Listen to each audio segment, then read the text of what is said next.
Evening peeps, good evening everyone. How we all doing? Hopefully you guys are all doing well. Don't forget, hit that subscribe button. If you guys are new to the channel, don't forget as well to like and share the vids. All right, let's have a look and see what there is to talk about from the world of boxing today. There's always something. AJ Franklin press conference tomorrow, should be fun. It's crazy the amount of media that turns out for these big ones. AJ, Tyson Fury, Canelo.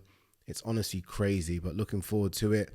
I think I mentioned yesterday or the video I did the day before that I am doing the face-off as well. No idea what I'm going to ask those two. You know what? It's going to be a bit awkward because I'm interviewing them, I think, for DAZN, and then I've got to do the face-off. And I feel like I'm going to ask them the questions in the interview that I would probably ask in the face-off. So I've got to think of so many different questions to kick it off, because you want an exciting face-off, man. You do.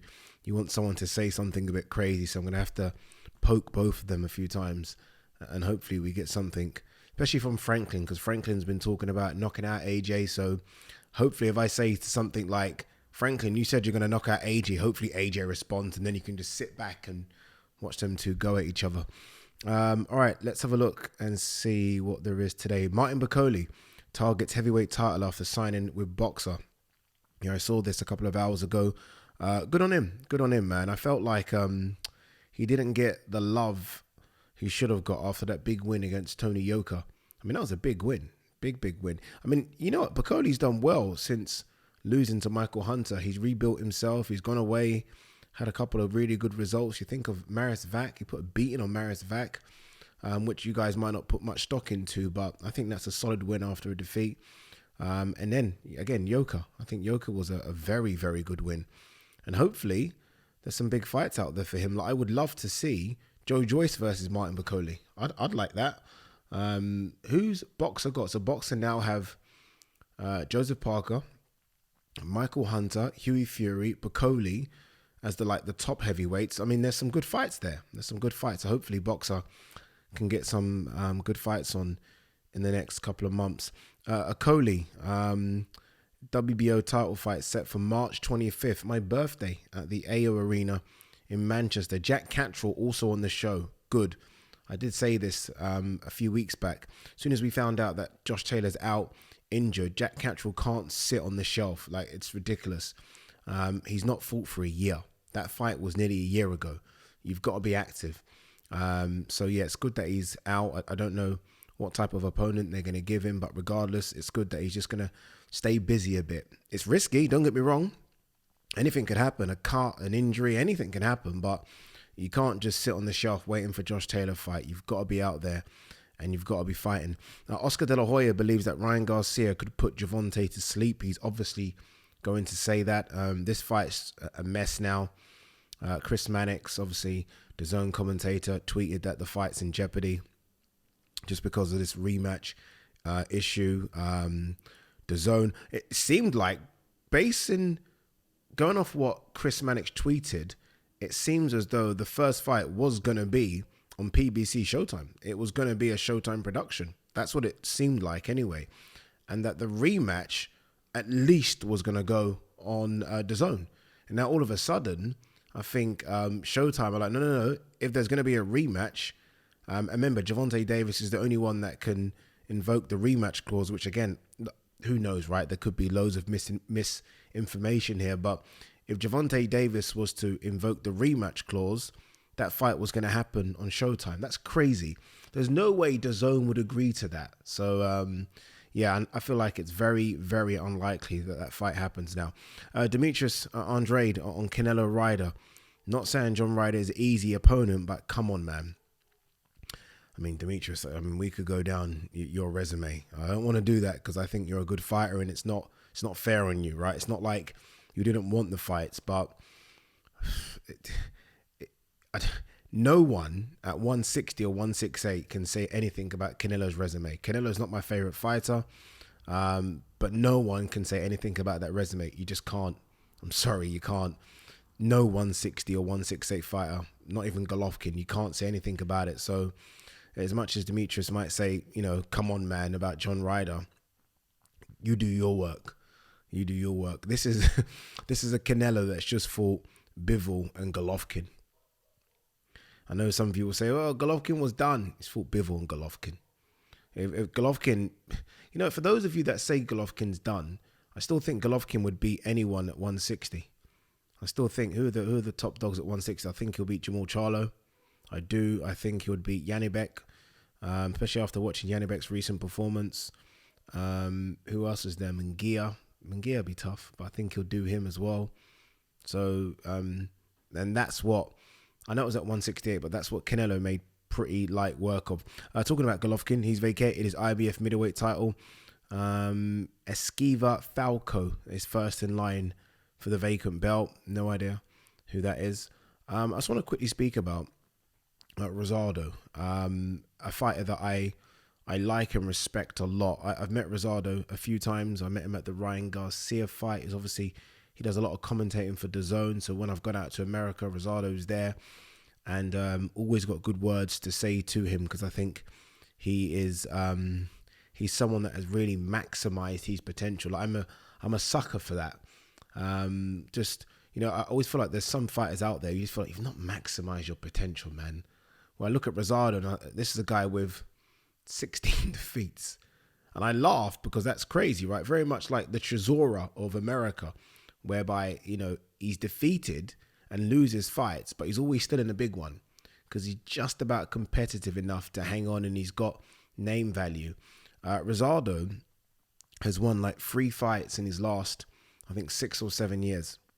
Go and check it. He's won 3 fights in his last 6 or 7 years. And again, I want to make sure that this is not a dig at Rosado. This is more a case of me liking a fighter so much, I want to see them sort of save themselves, or someone save them.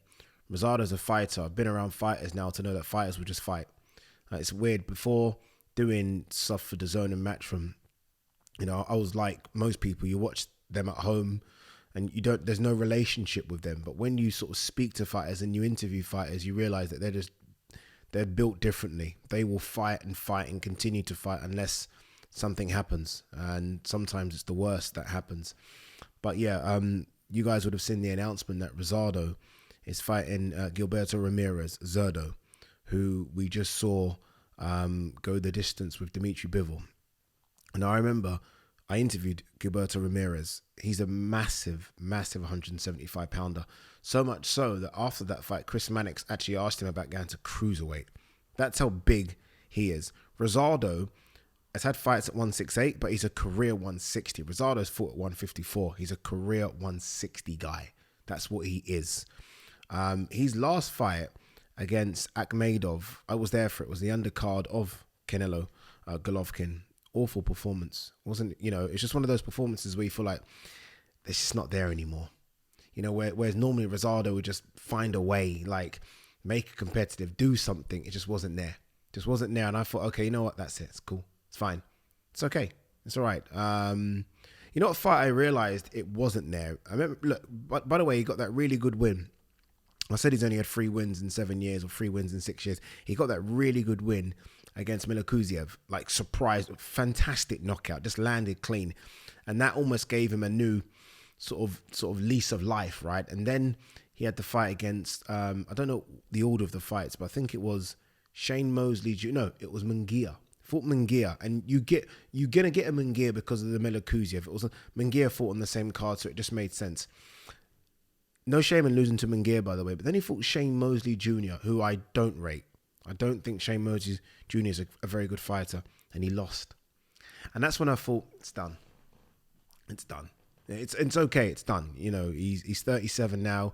He was 36 or 35 when he fought Shane Mosley Jr. And I thought, okay, enough's enough. I mean, he's in tough fights. He's fought everybody. And, it's funny. He's got 16 losses. He's only been stopped 4 times. Who stopped him? I think, I might be wrong. Obviously, Golovkin stopped him. One of the Charlos, I think, might have as well. But anyway, look, of those 16 defeats, a couple of them have been could have gone either way. Martin Murray's one that springs to mind, could have gone either way. But he's not that guy anymore. He's not that guy. And they've put him in there, Golden Boy, and DAZN have to take some blame for this as well. They've put him in there with Zerdo. A career 160 against a guy that Chris Mannix last asked, are you going to go to cruiserweight? Like, it's dangerous. It's dangerous. And it's silly. Silly. Zerdo's lost once, and that's to a pound for pounder in Bivol. Like, Gabe has lost 16 times. Gabe, as I said, has only won 3 fights in 6 or 7 years. What are they doing? Who does this matchmaking? Like, this sport is dangerous, man. And that is just, that's crazy. Honestly, that's crazy matchmaking.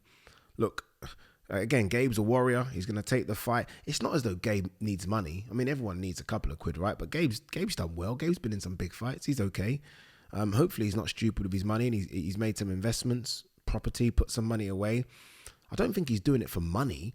I think he's doing it because he just likes to fight. Again, these boxers are crazy people. I'm telling you, they're not correct in their head.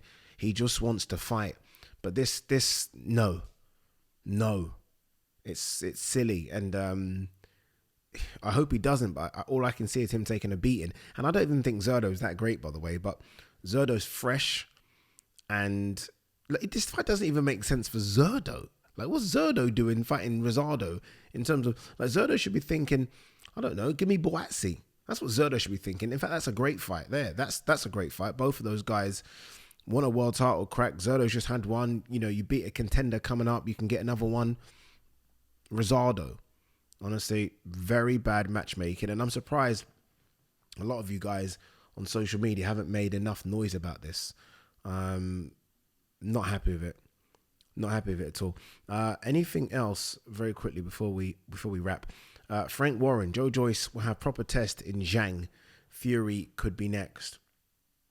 Will you have a proper test in Zhang? I do think it will be a bit of a shootout over 4 or 5 rounds. But Zhang, I mean, I say Joe Joyce is slow. I don't say it anymore because he seems to have gotten faster, but he is quite slow-footed. Zhang's slower. And Zhang's cardio, look, Joyce is better at everything than Zhang. He's a better boxer. He's better foot, better feet movement, better cardio, better chin. But Zhang can bang. So it's going to be an interesting fight for 4 or 5 rounds. But Joe Joyce will beat Zhang. He'll beat Zhang. Good fight coming up. I really can't wait for this one. March 12th, Zhu versus Harrison. Really looking forward to it. Obviously, Tony Harrison's trainer to Alicia Baumgardner, so he's been focused on that. Now it's time for him to focus on him. He's already in shape. I think I saw an image that he put of him on the scales. He's at 160 at the moment, so he's well. That's a guy that stays in shape. Doesn't go to the gym to get in shape, just stays in shape all year round. Good fight in Australia. A bit more here about Rosado Ramirez. Official for March 18th. Adrian Broner, I'm going to make the most of this second chance. Second chance? Dude, it's like your 10th chance. Your 10th. You know, the thing is about Broner, yeah? I like Broner. Like, I don't think history is going to be kind to him, but I'll tell you now, when Broner was a 135er, Jesus Christ, man. Or was he even 130? He might have been 130, right? Frightening. I remember, and people might say this wasn't true. It was true. I remember when people were saying Broner was going to beat Floyd. Like, that's a fight. That's the one. That's the big fight. Floyd versus Broner, especially when they fell out a little bit. So it's crazy what's happened to Broner. Very, very crazy. You know, I just want to quickly talk about the vid I did yesterday where I said that I'm tired of, and I said broadcasters sort of picking what sort of promoter they like the most, and let's be fair all around. And a few of you reached out to me and says, am I talking about Fight Disciples? Absolutely not. They're my brothers. They are my brothers. I love Adam Cattrall and Nick Pete. They're almost like my spirit animals. Sometimes I wish I could be as vocal as they are. They're incredible. So it certainly isn't them. In fact, those are 2 guests. The next time Adam Cattrall's in London, he's definitely coming to the studio because I'd love to have him on, or Nick, whoever. I think they're both fantastic, and I watch their videos religiously. So no, it certainly isn't them. You can make up your second guesses as to who I'm talking about. Anyway, guys, let's get this video up. Peace and love.